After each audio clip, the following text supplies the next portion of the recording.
নমস্কার, ইংরাজি নববর্ষের সবাইকে শুভেচ্ছা জানাই। মৃণাল জ্যোতি চ্যানেলে আপনাদের সবাইকে স্বাগত।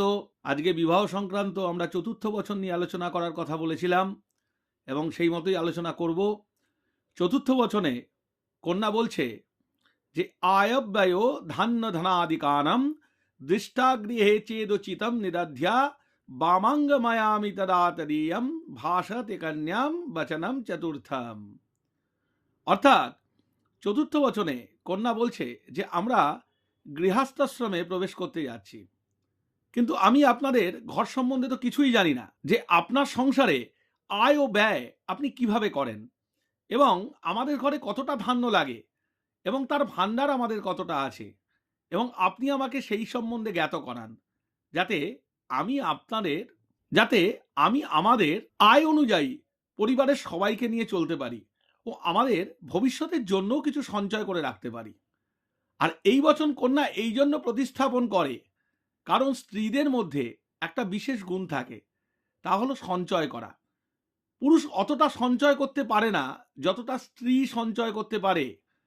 আর স্ত্রী যে ধন বাঁচায় তা কোনো না কোনোভাবে নিজের ঘরেই কাজে লাগায়, কারণ গৃহিণী গৃহ উচ্চতে, অর্থাৎ ঘর গৃহিণীর দ্বারাই উন্নত হয়।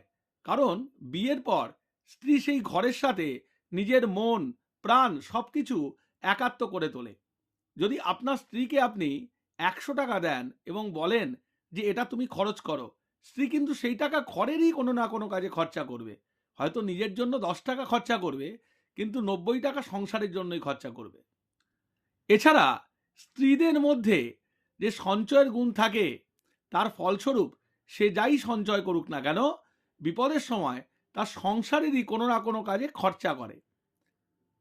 তাই চতুর্থ বচনে স্ত্রী তার স্বামীকে বলছে, আপনি যদি আমার এই বচনকে স্বীকৃতি দেন, তাহলে আমি আপনার বামাঙ্গে যাব। এবং বর রাজি হলে কন্যা তখন পঞ্চম বচনের দিকে এগোয়। আমরা আগামী দিন এই পঞ্চম বচন নিয়ে আলোচনা করব। ভালো থাকবেন এবং কমেন্টে জানাবেন যে কেমন লাগলো, এবং বিবাহ সংক্রান্ত আলোচনা, বিবাহ সংক্রান্ত এই যে সূত্রগুলো আমি আপনাদের দিচ্ছি, এগুলো আপনাদের কেমন লাগছে। নমস্কার।